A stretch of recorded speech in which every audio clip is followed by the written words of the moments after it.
Good morning, everyone. Welcome. Thanks very much for coming. My name's Tom Hayes. Some of you may have met me already. And this is Elliot Nelson. We're joining you this morning from the Newcastle upon Tyne Hospitals Trust, from Simulation Department there. And we are going to talk you through Dissecting SimMan.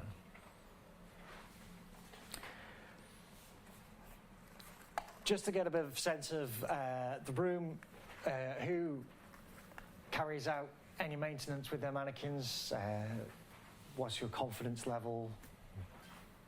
Just quick show of hands. Who owns a Laerdal mannequin? Everybody's hand. We do. Me. And then ask about the confidence levels. Do people carry out their own servicing? Bit of chatty. Yeah. Lovely stuff. If people have any particular problems they really want to dive into, hopefully we'll have time to go into those at the end. We are going to be quite thorough and methodical going through the process today. If anyone has any questions, please do jump in as we go along. Yeah. Quick disclaimer first.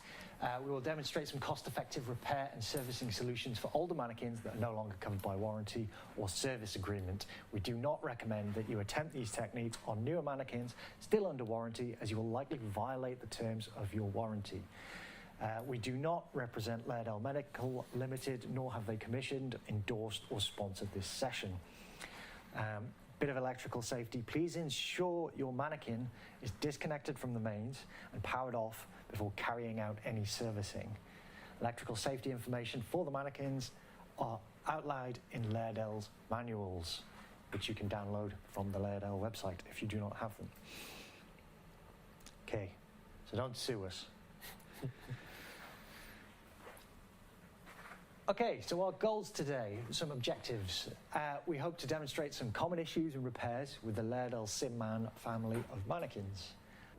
We want to promote discussion of techs of cost-effective solutions for repairing aging hardware. So, we're all in similar kind of situations. You'll have kit that was bought 10 years ago. It's no longer covered by any warranty. We want to keep it going for as long as we can.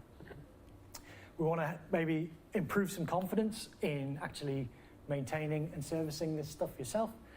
And something that relates to what Chris was saying this morning, we want to demonstrate the value that the SimTech role can add. So, Elliot and I were discussing this the other day. You had some thoughts on this. Yeah, so basically as simulation techs, this kit is obviously really expensive. We all know this. And so is the repair work. So one of the biggest tangible benefits that your centres can have is having a simulation tech who is repairing these mannequins is the repair costs quickly mount up. Mm-hmm. So if you're doing 1 or 2 repairs a week, you don't think about this, but if you're doing 1 repair, that's a minimum of £1,000 saved.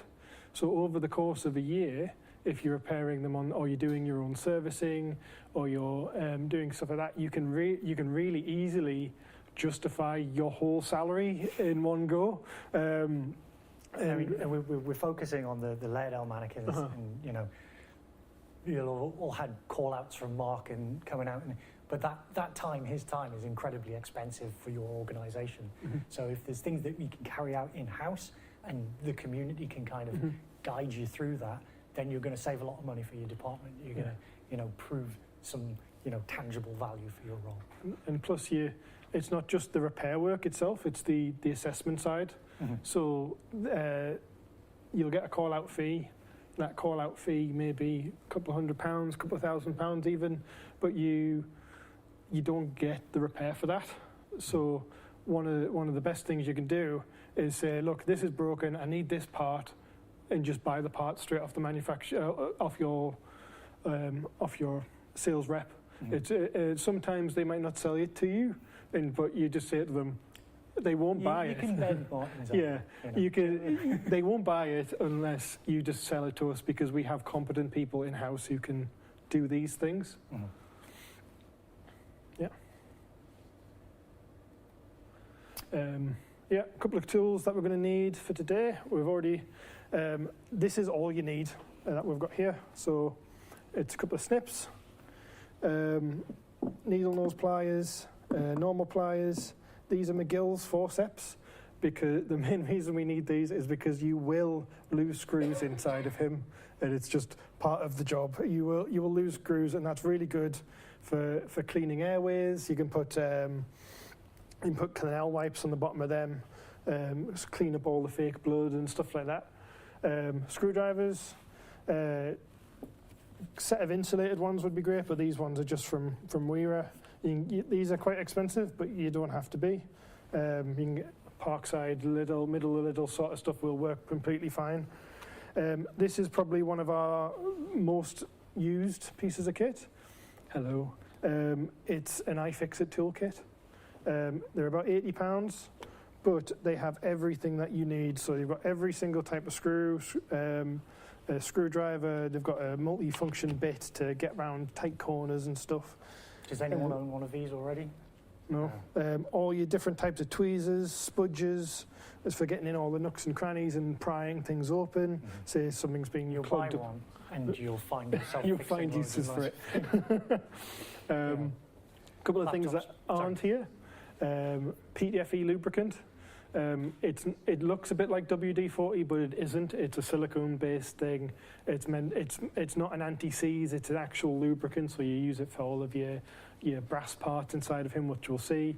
A multimeter can be handy, but obviously you can make sure you know how to use one first, because you can easily damage him quite badly if you don't know how to use one properly.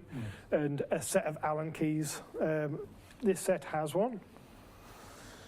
Where are we? So this set has a set of Allen keys built into it. You just put them onto there. But a set of Allen keys will go great. This guy's all metric.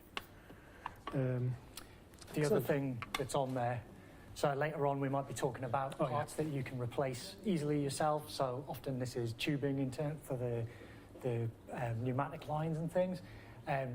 It's very expensive buying from Laerdal, but you can just buy it from a reputable electronics supplier, so RS Components or CPC or something like that.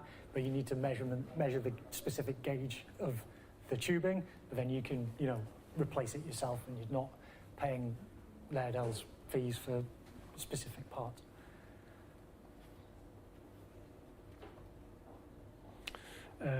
Which neatly takes us on to, although we're going to show you a couple of repairs that you can do yourself today. One of the most important things you can do as a sim tech is your periodic maintenance. So that's about once a year.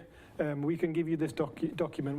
We actually received it from Laerdal themselves. So this is the document you would receive as a sim tech to say your mannequin has been serviced properly by them. And all it does is it just goes through and checks everything like an MOT in your car. And the idea is that you can catch things before they break. So if you do a full inspection, you start seeing a bit of plastic starting to degrade, you might okay, I've got a year out of that, I'm not going to bother replacing it, I'll wait for it to break. Or if it's something that's fundamentally important to the mannequin, we can replace it straight away before his head flies off during a sim, Yeah, because that's the thing that you really, all of us will have been in that situation where something breaks in the middle of a teaching session and you're like, ah. So at least if you're having a methodical kind of service regularly, then you're going to catch those things before they wear out and they break. It's a multi-page document. We've shown one of the pages there to illustrate, but do get in touch and we can send you these across if you're interested. Absolutely. Okay, so I think what we're going to do now is dive into our mannequin. So basically, we decided on these repairs just based on things that we have seen from the simulation WhatsApp. Are you guys all in it? Well, this is our lovely patient for the day. And basically, these problems will keep popping up, and they're really expensive to get fixed from the manufacturer. So the first one we're going to look at is air bladders inside of his neck. So that's your That's your complicated airways, your laryngospasms, pharyngeal swelling. Those airbags can kind of fail over time. So all you would do is we will open up his chest. On the older skins, you've either got 2 zips on these sides, or on the newer skins, you've got 4 zips and his head just and a little bit on his crotch. And then the skin just lifts off gently. Should have got another table. Oh, well. It's okay, it's all right. I'm going to have a nice big mess of mannequin parts by the end of this. What are the sorts of problems that you guys have encountered with your mannequin airways? Have you had any particular issues that you've run into? The tubes pop off occasionally. Yeah. We'll go through that. We'll go through bits you can do to kind of help alleviate that. So next skin off, I will quickly remove his chest plate. So all that is you've got 2 lines here for his pneumothorax bladders. They pop off. And you've also got your defib cable connector. So that's just a little connector there. You lift off. Like that. Just lifts off. And you can just plonk that at his side. You can remove the little cable harness here, but it's not necessary. And then you've got access to his chest. And then we want to remove his head. So all we do, unzip the back of his head, and then his head can pull off like a nude, if anyone's from the Doctor Who. Sort of, yeah. Sort of, You got it. You got it, yeah. It's always a hit and miss, that joke, because I was like, did anyone watch Doctor Who back in 2000s? And then you've got this here. So this is what I would refer to as this cricothyroid cage, and in there is your air bladders. So these can pop over time. But normally the actual main problem is these tubings just fall off. You've got them here, and they just attach to the nipples that go into the bladder, into these little bladders, which I'll show you in a second. But all they'll do is, commonly you will turn the airway problem on, and you'll start hearing a hiss. And normally what that is just this airline's fallen off. So you just quickly pop it back on. We've put zip ties around these. When you do that, just be really careful, because obviously the nipple itself's quite soft, so you can actually obstruct the air going into the nipple. But it should, in theory, just be a push fit. So you shouldn't need. It's just we do a lot of anaesthetics teaching. They're lifting the entire weight of the mannequin by its head, so they do get quite a bit of stress. In order to look at these, all we need to do is remove this cage. We have 4 screws, 2 on either side. So all we'll do is, as we're doing this, we need to make sure we look after this cable here.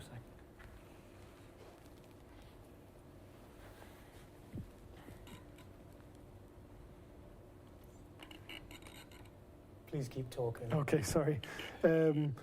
And basically, you've got those 4 screws. You've got a cable for his carotid pulses there, and you just got that cable can take a lot of strain, but just be mindful that it's there. Feel free to come round a bit closer if you want, if you can't see.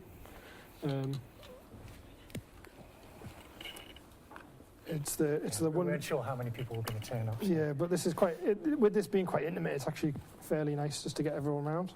So you've got those 4 screws, you've got that cable there. Oh, sorry. I'm going to bring this screw board over here. This is the other nice thing about this iFixit tool case, is you have places for your screws. Okay. Don't worry about it. That's fine. So I'm removing the screws from the other side now. So I noticed there's some small, delicate-looking cables there. What are they? So they're the carotid pulses. They're strong enough, but just be mindful of them. Mm-hmm. As you can see in this mannequin, they're zip tied to the frame because there's 2 little cable stress reliefs there, and you can zip tie them back on when you're done, and we won't actually have to remove that zip tie for today. So all we're going to do is we're going to push this cage out it's glued in at the moment because of the cricothyroid tape, and then that just pops off like a little clamshell. And then so this is the part we were looking at that we wanted to look at is these bladders. So over time these can just fail because you can see you've got these little glue joints here, and what you're looking at is 2 bladders for laryngospasm, and you're looking at another one for the pharyngeal swelling, and they just fail. It's just aging hardware. It doesn't. Yeah. It's, you're cycling, they're getting very high pressure and then very low pressure and then high pressure. Yeah. So over time, it's just going to wear out. Yeah. So all you would do to replace that is you can buy them from Laerdal. You can buy I think they sell it as a kit with all of the airway bits, so it's nice to have all of the tubing just in case. But all you would do is you would remove these cables from the nipples. If they're zip tied on, you might have to take off the zip tie. That's when your snips come in handy. Yeah. Obviously, make sure you don't cut the tubing.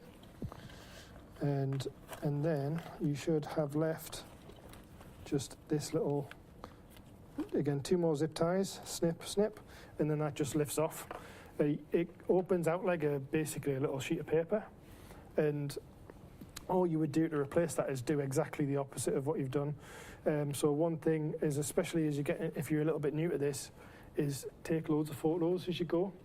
You can see, even now, I'll take photos, just go, I can't remember which wire went into which hole, Taking a photo, I'll take a photo of this, take a photo of that, and now I can see how that was before, so that when I get the part from the manufacturer, I can just pop it back in exactly as it was. If you do find like a small hole, would you ever just sort of like glue that back together, or will you always say? Yeah, I have done. Yeah, sleek, works really well. Yeah, so I mean, this Crico tape will patch most of your little holes, but it's quite expensive. If it's a get out of jail free, sleek, what's it called? Elasto. It's sleek, yeah. Well, yeah. If you type in sleek, will get it on the internet, and it's in every ward. So if you're in a hospital, you'll be able to get it. But yeah, I've done it as like an emergency sort of. Okay, we've got anaesthetics in an hour. I need to fix this now, and that repair's held up for a year. So it's like, so I was just kind of waiting for it to fail again, and it never did. So that is your first one. We'll have a look, we'll go on to the airway, and then we'll have a look at the C-spine bit, and then we'll look at replacing the head skin in total.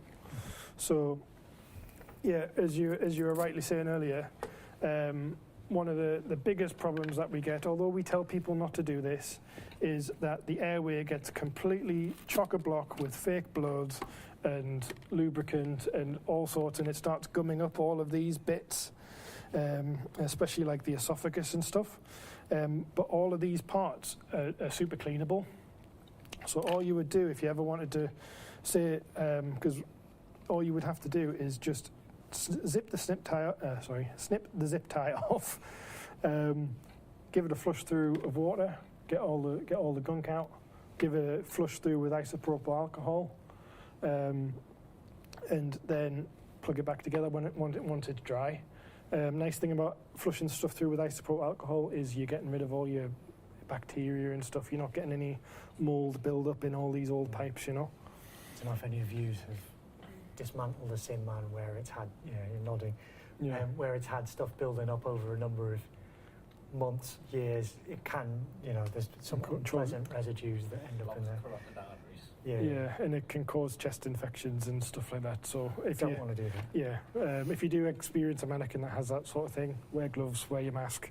But we shouldn't be doing that because we're all doing preventive maintenance. Yes. So as you can see here, if you're struggling to bag the patient, one of the things that normally happens is these airlines just pop off because they're attached at the head. You can see as you articulate his head as you're moving him from between bed to bed, these lines easily pop off. We've zip tied them all, and it's just to stop that from happening. So if you haven't got that and it's a problem, get yourself some zip ties, zip tie them all up. Obviously, just be careful that you don't over tighten them because this silicon's quite delicate. So You'll also notice that that's a non-standard part there on his bronchus, isn't it? Yeah, that's from his From his urinary. yeah. That's and it was just a bit to extend. We only had so much tubing, so Like you were saying before, there's lots of, if it's under stress, it pops off and you end up yeah. Like over enthusiastically bang. Yeah, so Yeah, you yeah. you can get this all the way to there, but it was like we just needed a little bit more room more length. to give it, make it so it doesn't pop off every time you move him. Speaking of non-standard parts, just looking at the lungs there. Do So you want to go back to that in a sec? Yeah, Because we're gonna go to there in a second. Okay. But we'll go back up because we're trying. Yes, we're still on air. We're still on airway. We're trying to pretend like we're clinicians for the day. Not just like that. So one thing that we see all the time in the WhatsApp is heads falling off. And normally what that is there's only one piece of plastic that holds his entire body to his torso. And His head to his torso. his head to his torso, yeah, sorry. His head to his torso. And it's really thin, it's only like 15 mils thick. So if you've got a really enthusiastic anaesthetist who's wrenching on that laryngoscope like he really doesn't like this guy, it will break. It is really comical when you see it because all you'll see is him trying to intubate and the head just slowly rising into the air. And the same applies to, your ED teaching, your trauma guys, your resus stuff, ALS in particular. If somebody's like really in the zone, these necks aren't really made. Yeah, and it's funny because some of it's metal, but some of it isn't. So it's like I don't know why they did it that way, but it's okay. If anyone has access to a machine shop. When you have yours in storage, how would you use? Because one of the things we do, I encourage ours, is neck collars. Yeah, All of will ours, do. when they're not getting used, So have a neck collar on. we don't have that many mannequins, so the mannequins we do have are basically in use most of the time or in bed in the ward.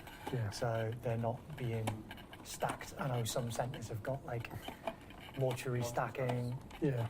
because you've got so many mannequins. Yeah. So basically what we're trying to do at the moment is we're trying to expose this this plastic part. The way you would do that is you've got this metal cage that's screwed down with 4 screws. It's a slightly bigger screw. It's a PZ2 compared to your PZ1s that you had earlier. But buy a set, you'll find one quickly that fits. One thing to bear in mind is as you're working through this mannequin, you'll notice that the screws are all different lengths. They're normally all the same thickness, but they're different lengths. So you have to be quite mindful as you're taking him apart that you put the right screws in the right hole, because as you can imagine, these plastic parts are only drilled out so far, and if you start over tightening, you'll end up cracking the mannequin. As you've seen, this guy's had a bit of abuse over the years. You can see those hairline cracks starting to form. Most of that's just due to age, really, because it's ABS plastic, so it degrades in sunlight over time. And the other thing is, as you're tightening these screws, be mindful of how much strength, torque you're putting on the screwdriver. You don't need to go any far. As soon as that screw's down tight, that's it. Don't do any more. You're not getting any more effort out of that screw. You're not holding it down anymore. So we remove that plate, and then you can see here, you've got this part here. It's held in with 2 bits. So you've got a screw here, and you've got a bolt here.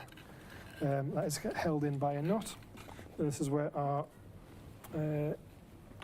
where did I drop that screwdriver? I just popped it back in. Thank you. So this is where your Allen key comes in. So this is effectively an Allen key right now, even though it's a screwdriver. You can get what's called nut spinners, and it's basically the reverse of an Allen key, so a socket, basically. Like a mini socket set. Yeah, like this, but bigger. You don't need, for this you don't need it, but a set of pliers will do you fine. So all we're going to do is put our Allen key into there, and then hold the other end of the bolt with the pliers, and then we're going to spin.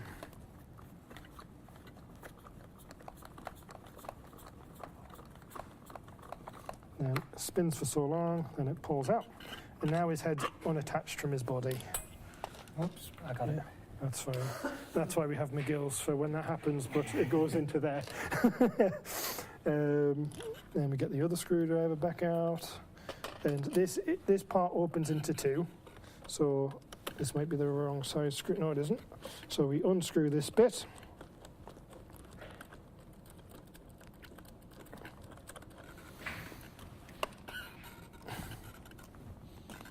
There we go. Take that screw out so we don't lose it. And then you've got this part here, and that basically clamshells into this part, which I'll show you in a second. I should be able to get it on the camera. Yeah. So I'll just remove this. With a little bit more force than you're expecting, you can just force this bit down, and then it'll lift out. You kind of have to do a little bit more force than you're comfortable with at this point. But there, just pops out. But you can see what we were talking about before. Like this bracket, this socket here, is a nice piece of stainless steel or aluminium or something. Yeah. It's really robust, and then it's connecting to a little piece of plastic. Yeah. So anytime a fight happens between the two, that's always going to win. Yeah. And that's why these break a lot. And sorry, there was one thing I forgot to mention. There's one airline at the back here, and that's just this bit is for his reduced C-spine movement. So that'll inflate, and that'll stop his neck from being able to articulate. But you can buy this from Laerdal, and install it yourself. You save £1,000. I think the part itself's quite expensive, but I mean, there are solutions out there on the network. Obviously, for legal reasons, I'm not going to go into them here. But You're like a secret society, aren't you? it's got a handshake and everything. It's just people who don't want to pay £700 for a piece of plastic. Yeah. So so they yes, they exist, but we're not talking about them today. talk about you've got me on WhatsApp if you need me. We won't show you this today because it does take a little bit of time. But one of the probably the most cost-effective things you can do is replacing his head skin, because it does take a lot of time. It's really fiddly, but I've shown you all the steps there. You wouldn't have to have removed this bit, but sorry, the last bit I just replaced. You would leave that metal plate on, but if you ever needed to replace his head skin, all you would do at this point is you would snip these 3 zip ties. So his esophagus and his 2 bronchus. You've got 3 screws underneath his jaw. You would then go into his mouth. You would pull his teeth out, which just pulls out with a bit of force, just yanks out that way. I mean, I think everyone will have swapped teeth and things Yeah. before, except maybe yourself. But yeah. And then in his mouth there is 2 screws, and those are the only thing. Yeah, 2 screws. On 3Gs, the only other thing you would have to remove are and essentials. This bit's are for essentials, so you'd have to remove these 2 microphones at his ears, and then you've got a load of water cabling for his crying and his tear ducts and stuff like that. You'd have to unplug them, and then the whole head skin will just pull out. Those 2 screws are the only things kind of holding it in. So for those of you who haven't run into this particular problem before, the reason that you might need to replace the head skin is the airway and the head skin are a single piece, so that you can get a nice sealed circuit for your ventilation and things. It's one piece. If somebody has been doing emergency front and neck access or anything where they've had a scalpel near the mannequin, it has happened. Well, the reason we had to replace ours is because somebody just cut right through there. It's a very mobile part, so any gluing just wasn't working. So yeah, we had to.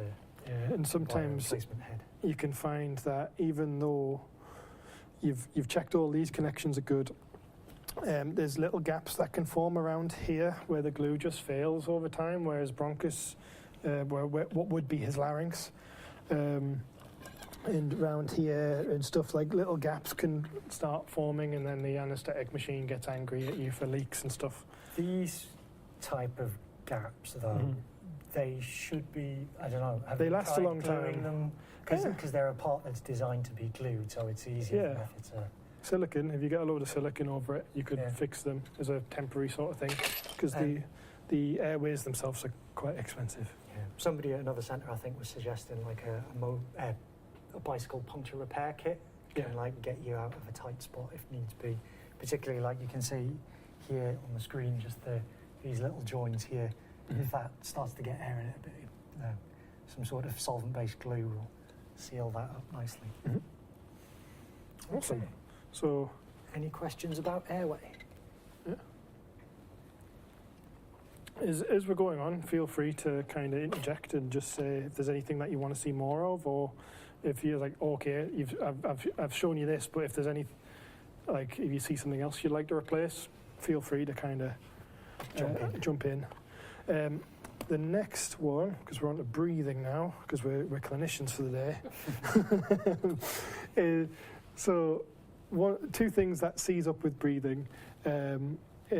Sometimes the bags inside of his lungs can pop.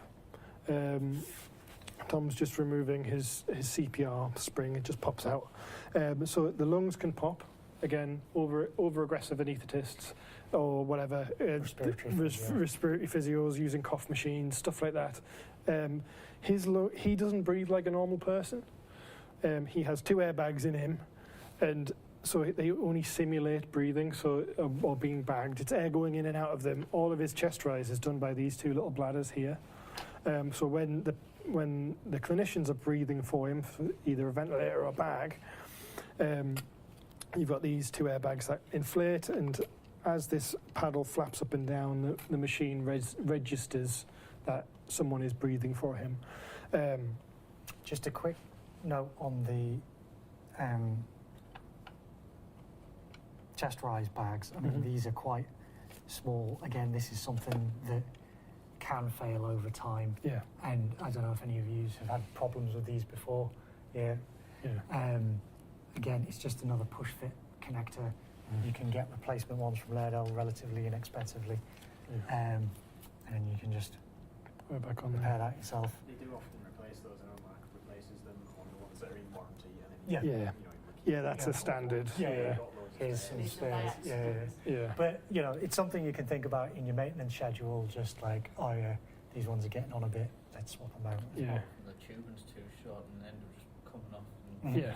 just plugging them back in. Yeah. But that's another example where, buying, let's call it aftermarket tubing, then you can run in a slightly longer line if for whatever reason, you've got a lot of head movement, or, your mannequin's sitting rather than lying, then you can kind of put in slightly longer lengths to help you out there. But yeah, so Speaking of aftermarket things. yeah, so we'll have a look at his lungs. So you'll notice these are slightly different to, and all I'm doing to get to these is that you've got 2 kind of elastic bungee things on either side. You just pull them off. Has everybody seen the standard lungs the SimMan comes with? Yeah. They look like these but grey. But also, they're more like this kind of plastic, and their volume is really quite small. They don't have a lot of elasticity. So those of you who do, respiratory teaching or anaesthetics, your trainee's going to come in, they're going to whack the ventilation volumes up to, 600 mil tidal volume, and your bag's just going to pop because it's not designed to take that. So we've replaced ours with test lungs. So you'll have hundreds of these around an anaesthetic department, and these lungs are normally used to test anaesthetic machines or bags that are they'll do like 2 bag tests where they'll inflate one with the other and to check the machine's not leaking. So your anaesthetic department, if you have one, will have hundreds and hundreds of these. Or even in a university, Yeah. you've probably got test lung. These ones are paediatric test lung specifically, but there's probably some lying around. How the lungs come today from Laerdal is you'll have a little thin piece of silicon, because this came from the original lungs that we got from when he got serviced. They replaced them. And all we've done is cut the end off this test lung, and we've just taped it on. We can 3D print adapters that'll go into like a full proper test lung slot, but this works just as good. It's just a thin ring of silicon that came with him, taped on. So it means you get good volumes out of these. The only issue that you sometimes have with them is because they're slightly larger, is you have to fill the system up. If you say you're doing an induction where someone's being put off to sleep, the anaesthetist will start bagging the patient. They'll get no air on their system because they have to fill this bag up before they get resistance on their bag. Does that make sense? And they'll do 2 big breaths and go, oh, it's not working. Then they'll release it and all the pressure goes away. So one thing to bear in mind, if you're doing lots of like induction scenarios or like trauma stuff, sometimes the smaller bags you get from Laerdal can actually be better. Or you can just do it like what we've done here and make the test lung smaller by screw. Lots of electricians. Because you make it as small as you want with lots of electricians to tape. So if you're doing lots of resus scenarios where you'll be bagging the patient, having a smaller bag can be more useful. Has anyone swapped the lungs out on their own mannequins, or No. something that you? So it was John Stratford up at Dash, as was. I mean, he's still around, but he's just in a different job. But he was the one who showed us how to do this originally, because if you're doing any scenarios where it's really important for the ventilator to behave in a semi-realistic manner, and you don't have 50 grand for the ESL, but all that does, the way I pull that off is it's just a push fit. Just push on, push off. Again, this is something that I have seen cable tied on before. Yeah. But it should be snug enough that it can stay on under its own. Yeah. And it's also. Yeah. That bit. All right. That's cool. Yeah, you can, if it happens a lot and the bag's degraded, throw a zip tie So around is it. that the tube on the? So the connector. I think it was this. So No, okay. We're going to talk about that in a sec anyway. So, But yeah. leads, Sorry. leads us greatly on to this part. Sometimes as he gets older, he can develop like a terminal pneumothorax, which is normally caused by this part here seizing. So there's a little motor inside here, and I'll open this up and show you. But this can seize, and it can seize in a position where no air is allowed to get into his lungs, so they'll start bagging him and only one side will rise. For those unfamiliar with this, this motor here is when you're changing the resistance of the lungs. Basically, it's a little valve that just rotates around. And as we were saying about the airway getting filled up with fake blood and gunk and stuff over time, these little valves can also get corroded on them. Yeah. I think 90% of the maintenance time we do is spent cleaning fake blood out of airways. How often do we really get that into the dummies? If it's an emergency, we'll do it between sims. Like the scenario didn't work very well because the patient wasn't getting bagged. But I like to, if I know there's a scenario that involves a lot of airway stuff, so anaesthetics, I'll spend a little bit of time before the sim starts just bagging him and checking all the leaks are good and stuff. So if I can at least warn the faculty that he's not working if I don't have time to fix it. Yeah. Because I don't think any of my teams, you're just really confident. Sorry, that's. I don't think we have a SimMan that we don't really use, and I have a feeling that nobody's ever took the skin off. Never mind. Yeah. Well, we are just across the road. Yeah, so, no, that's great. And we'd be happy to show you guys the road. I think one of the reasons we wanted to do this session today is to give people the confidence to kind of go, oh yeah, I can follow those steps. You can change We can- over his batteries. There's a way of doing your batteries Yeah. so that you Yeah. don't nap it. yeah, Yeah. no, But- it's because I don't think, well, we're just not utilising them, we're not That's okay. at Newcastle University. So, we're using them really for an open data show and ask for a chat. Right. Like, just not. But there is people that want to use them and Mhm. and Yeah. But it's having the nobody's, I confidence. think, confident to Yeah. to use it. But as you can see here, Medicine and pharmacy, I suppose. But, as you can see here, I'm being quite rough with him, and Yeah. like he is really hard to break. yeah. The main reason we tell you not to plug him in isn't really for damage to yourself, because he's what's known as an EVL system, so he's less than 50 volts, which is less than touch voltage, so you won't get there's nothing here that can electrocute you. Yeah. But you are more likely to do damage to him rather than yourself, you know, It's plugged in. if it's plugged in. So I'll quickly show you what I did there. And 2 screws at the back. I removed this little sensor we do here. This sensor, it's used to tell the system where it is, and you'll see why in a second. And all that does is slot into there. And there was a little screw in there. And there was 2 screws here that just attach it to that blue plate. You can see on here. And now this is what we were talking about earlier. So this is like your variable resistances. So that's wide open. And if I turn it 90 degrees, that's your 66% open, and that's your 33% open, really, really small, and that's completely shut off. So over time, this can fill with gunk, and a bit of sandpaper, a little bit of a cloth, give that a good wipe down. You don't want anything too gritty. Yeah, Like a it's Scotch just Brite brass. or something would Yeah, work. But yeah, it's just you'll get even, over time, a little bit of residue will just gunk it up and prevent it from moving. So yeah. this is where your PTFE lubricant comes in. Yeah, so one thing I'll do, if it gets really bad, if it's not too bad, and you just need it to free it up for the scenario, all I'll do is give it a little spray of PTFE lubricant, just a little one, down directly into there without even taking any of this apart, just that one hose. Give it a little spray down there.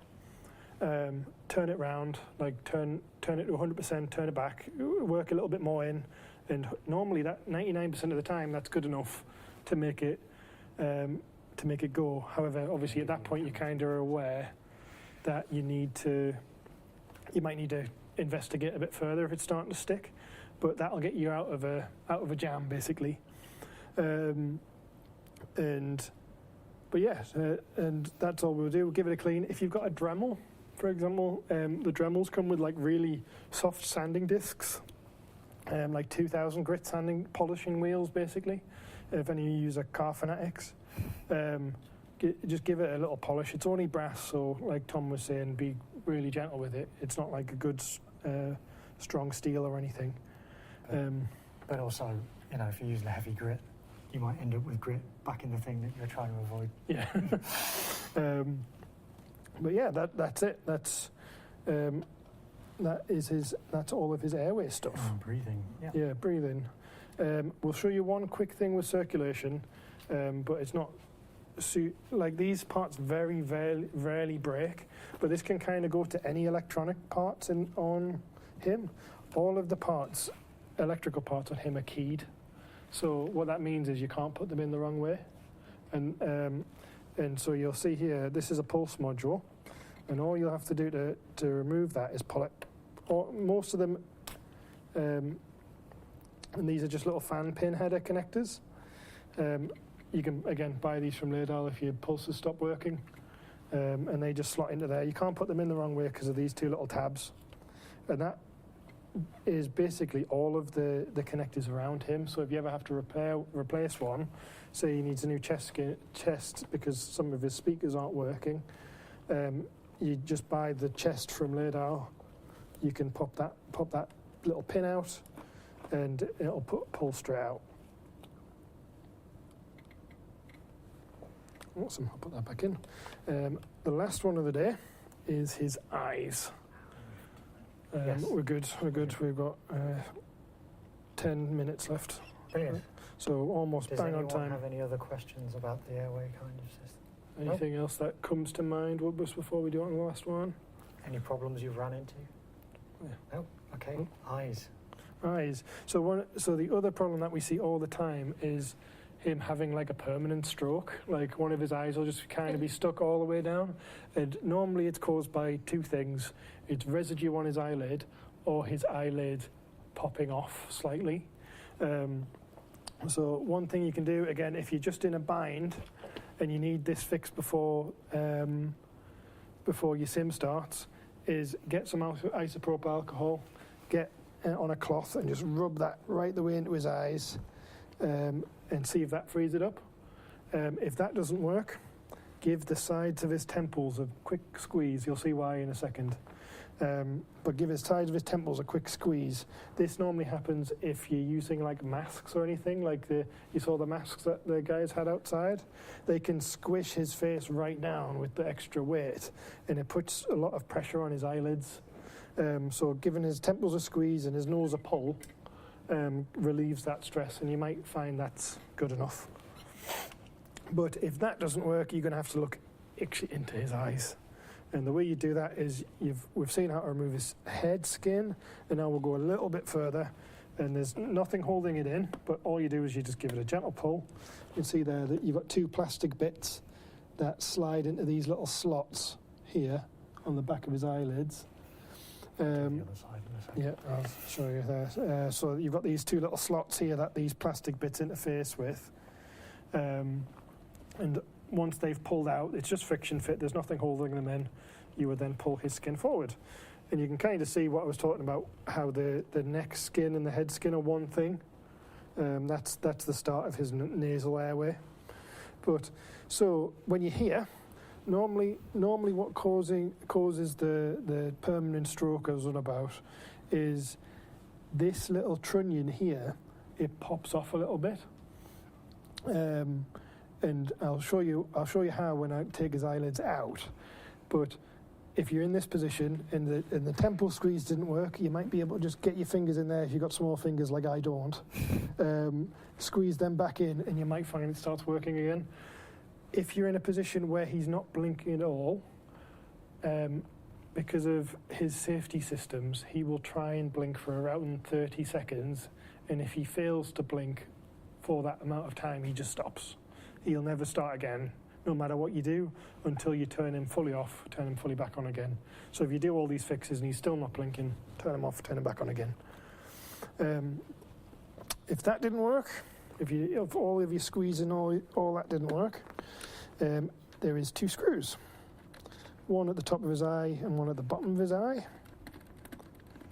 Just while you're doing that, I mean, I noticed there's a couple of lines here.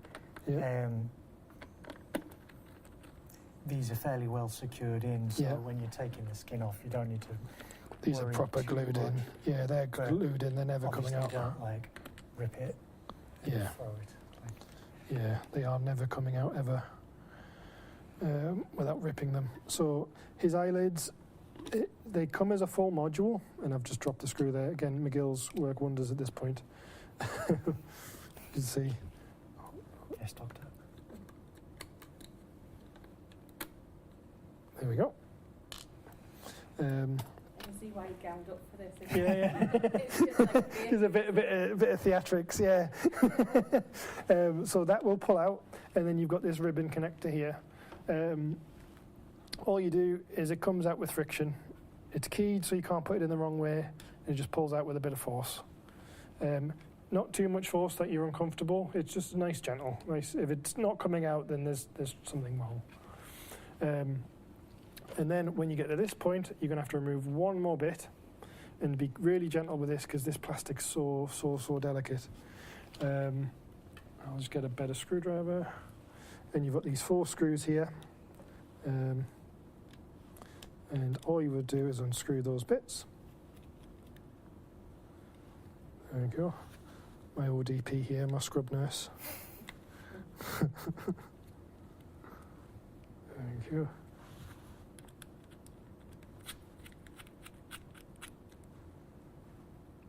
Has anyone seen these eye modules outside of the SimMan before? Never. Okay, Yeah, cool. we had a spare one. Yeah, Yeah. Well, we can pass it round in a minute. yeah. And this one, there's a little bit of tubing that just needs to come off, I think.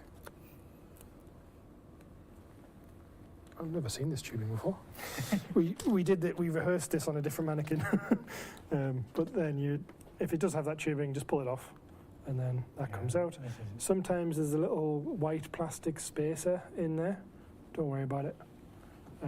You just make sure it goes back on. And then this is his eye module. And you can see here, this is the part that normally fails. So you've got this plastic bit on a brass trunnion, and all that happens is you can see there, it pops off ever so gently, and now I can't move his eyelid anymore. I'm trying to do it without Breaking it. yeah.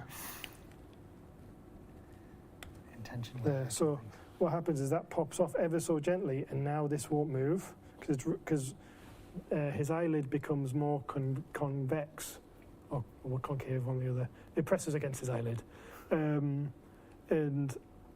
it stops his eyelid from. It rubs in the middle, so that's why your PTFE spray in the middle might work. Just be really a tiny amount on his eyes if you ever needed to do that.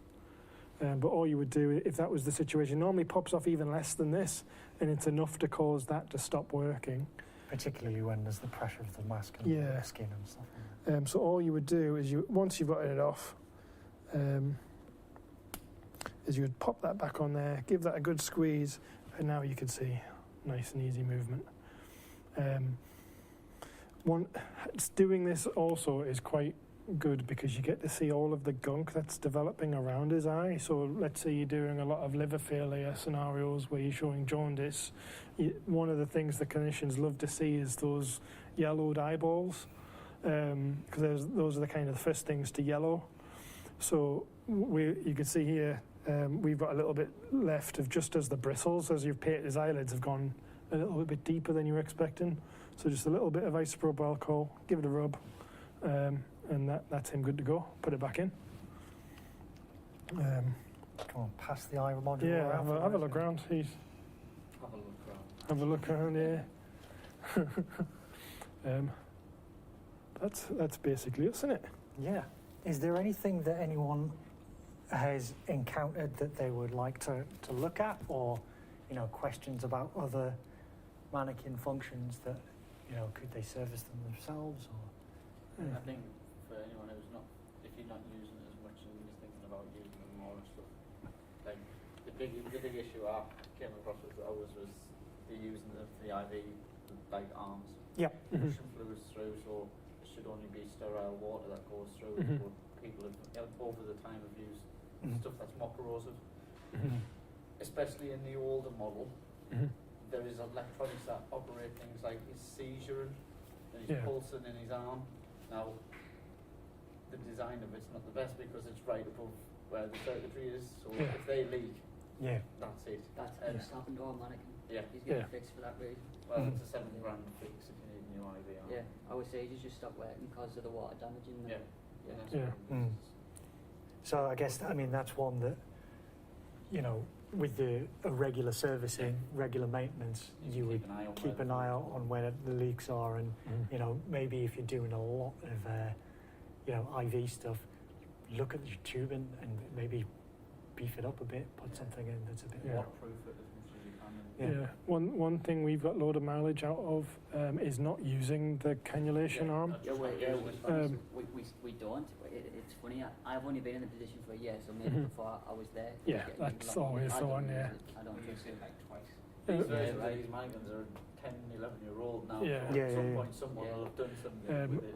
And Absolutely. One little tip of the trade: if you get an orange cannula, cut the end of a gravity giving set off. It'll fit over the catheter. Right. So you've got that when you pull the needle off, you've got the catheter that's left, the plastic bit that actually sits in the vein. It'll fit on top of that, and then you just run that line off into a bucket. We do major hemorrhage, which is they'll push 2 or 3 litres of blood through him in that scenario, and so it just goes off into chest drain buckets under the bed. And that was our fear, because that tubing's so small inside of it as well, and the Yeah. pressure of the machine is really, it can push 500 mils a minute, which is a lot of fluid, and they were only getting maybe 100 mils a minute through the arm because the tubing's so tight, so it wasn't realistic anyway. We were having a similar conversation with obviously SimMan. Yeah. So the older SimMan design, again, where she might be lying in a pool of postpartum hemorrhage blood. I grabbed that eye back. There's a lot of surgery that Grab can that leave. off. Thank you. And the waterproofing on the back of it's not that good. That was after we've done the PPH, we Strip it pumped down. every 2 weeks. Well, yeah, it's like you roll it over and it's leaking out of Yeah. power bolts and stuff. Yeah. And we're like, this can't be good. Yeah. She is really cleanable on the inside, though. Ours is held together with 2 or 3 screws at this point because she's so old. She was condemned a long time ago, and then just Put her in a cupboard, and yeah. our colleague Aldwin was like, I can get her working again. and she did, and she's still going. She's still We've got one in warranty and one out. Yeah. Her bottom end just is it like the old style one? All them I'm pretty sure. like hinges at the hips, hinges at the top of the torso. Yeah, she opens up, so you can just screws. So So it opens up like a doing- clamshell. A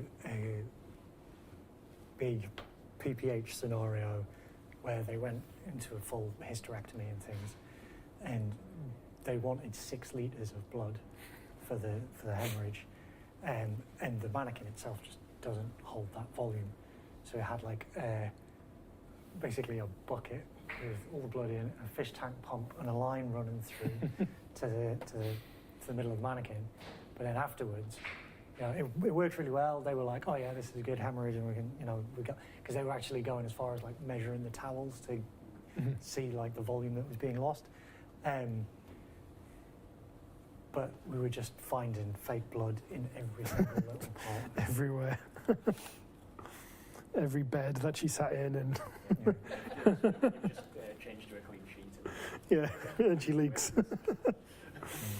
Well, you've become a big fan of the bleed mats, To haven't be you? fair, it's more for a cost perspective for the bleed sheets, because for our maternity stuff that we do, there's little funding comes directly into the sim team. I have no money really to replace bits, and so it is maintenance. But one of the things that you can save money on is blood, like using the bleed mats and then just sucking it back into the tank. It's saving you 20 quid a tub of fake blood. It all adds up. Yeah. We've kind of gone the opposite direction. Don't get me wrong, there's benefit to it, and sometimes what I do is open up the bleed mat slightly so that there's a bit goes on the floor and you can see that effect. You still get that simulated effect of the blood loss. I might fill up a couple of Ingo sheets full of blood and go, right, there's another litre one filled, so that they still got that sort of fidelity. But yeah, blood loss is it's a cheap thing to What fake bloods are you using? Because we've been converted to Pigs Might Fly, and it's fantastic stuff, but it is really expensive. But the advantage is, like, it actually washes out. Because the Adam Rui blood in particular, we're doing a major hemorrhage scenario, and it stained the bed, it stained the sheets, it stained the floor. Our domestics were not happy. No. So we were like, right, we need to find some washable blood. So Pigs Might Fly has been the solution.